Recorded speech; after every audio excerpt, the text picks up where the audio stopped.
Hello, welcome Dr. Sushma Singh this side. Today in Unit 9, the household and the family. We are going to start our lecture with topic changes in family structure.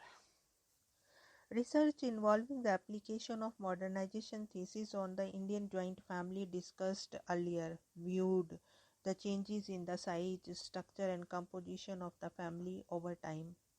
Patel views the family as the workshop of kinship and marriage norms and practices. Studies and changes in the family in the last quarter of the 20th century have been scarce. Societal and structural changes have influenced the family size and structure.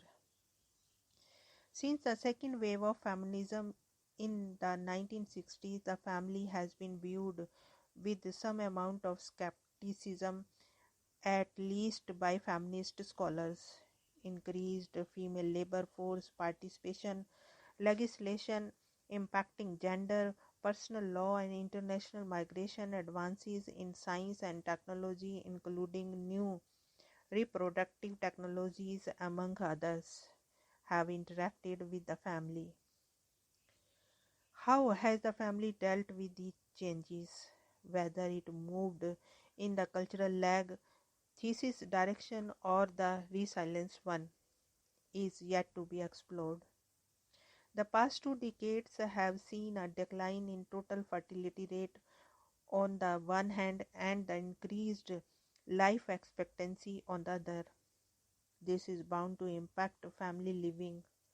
Simultaneously, migration to foreign countries is on the rise, leading to the phenomena of the emptiness. Also, the marital breakdown, divorce is on the rise, and so the remarriage of widows and divorced women even among upper caste where it was earlier prohibited. It is not unheard of for a female to remain unmarried today. How the family deals with these changes is not yet studied seriously in sociology.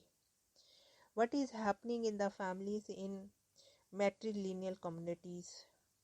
See Jan and Shraddhamani for family kinship and marriage and changes in matrilineal community in India. What happens to families and households in the following context? Intercaste marriage, interreligious marriage, economic liberalization and religious conversion. The way in which these contexts impact family formation in India is not yet studied. Now let us move to the next point, perspective on family. After having studied the concept of a household, its privileging over the family, and the studies in this respect, we shall study the theoretical perspective on family. The first is functionalist perspective. On the basis of the institution of the family in 250 societies varying from the small hunting bands to the large industrial society, Murdoch drew two conclusions: that the nuclear family is a universal institution and it is a functional group indispensable to society.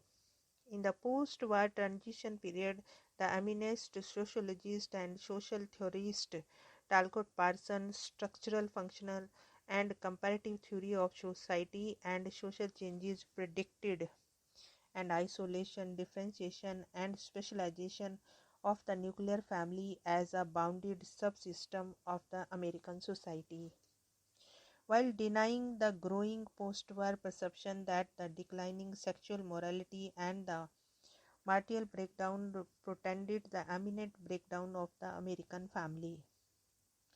Two basic and the irreducible functions common to the family in all societies, Parsons and said, would be performed by the American family. These are primary socialization of children and stabilization of adult personalities of the population. It is in this context that the fit between the nuclear family and the industrial society was forwarded. The functions performed by the wider kin groups, Parsons said, would be taken over by formal institutions in the industrial society and be shared with the conjugally bounded nuclear families. This way, the two essential functions of the family continue to be performed and the American family would remain stable. To Parsons, the genealogical and siblingship links in the family were retained in their basic elementary form. Power and authority of parents over children and both instrumental and expressive function between spouses and generations enabled the nuclear family to continue to perform its basic functions.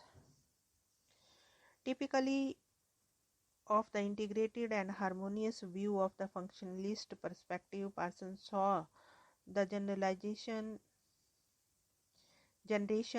hierarchy and division of labor in the American family as a functional. Secondly, the ideal middle class American nuclear family to him had reached the ultimate level in the evolution process. Parsons' evolutionary perspective was adopted by Goode in his study of world revolution in family patterns. The functionalist perspective has been out of favor for some time now. Parsons was criticized for assuming the white middle-class American families as the ideal nuclear family. Morgan finds no class, regional, or religious variant in Parsons' family. Like Murdoch, Parsons assumed the family to be universal. Besides, there was no exploration of alternative to the family. Besides, as stated earlier, the parent-child hierarchy and the gender roles in the family were in harmony, but it was only partially true. Family tensions and conflicts and exploitative relations do exist in families. Leach has found that the members of nuclear families take immense emotional toll on each other. Now let us move to the next point, conflict perspective. Angel's famous work on the state, family and private property was the first Marxian attempt to analyze the family.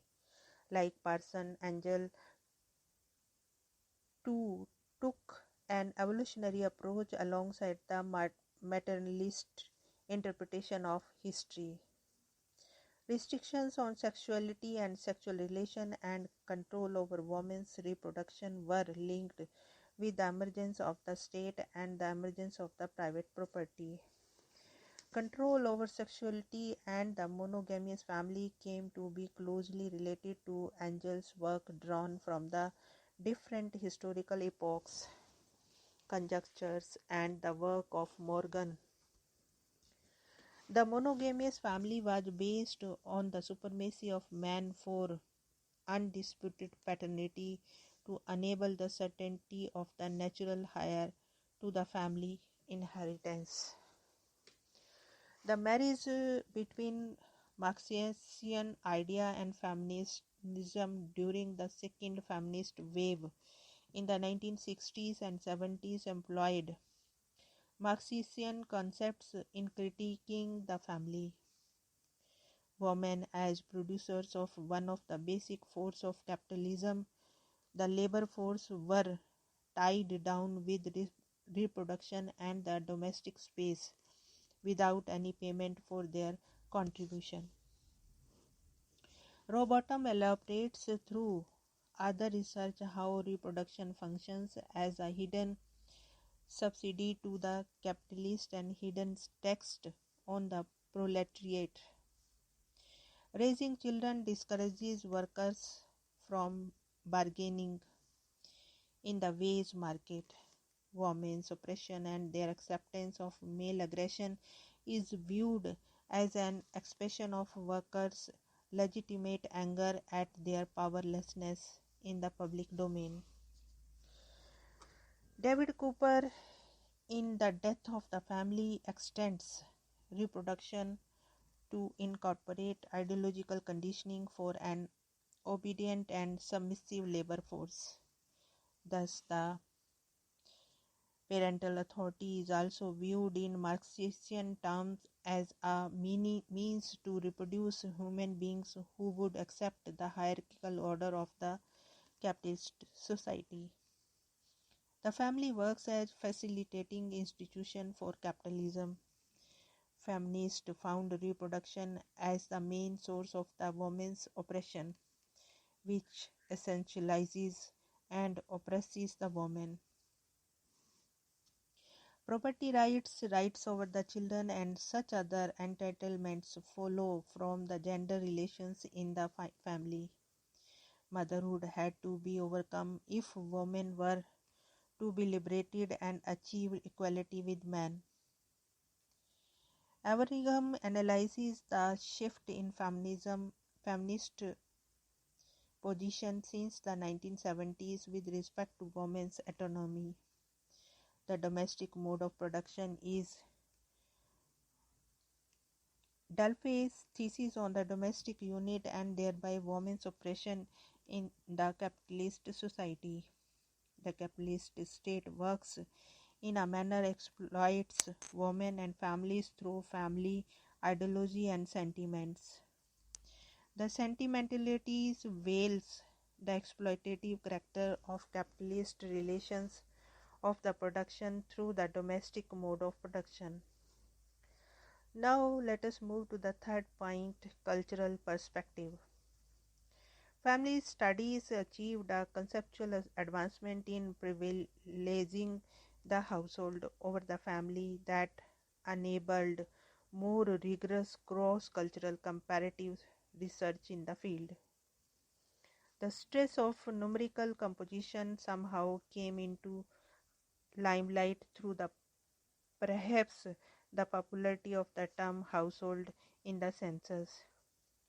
While the principles of relationships and the family organization got lesser attention, of late other aspects of the family have attracted academic attention.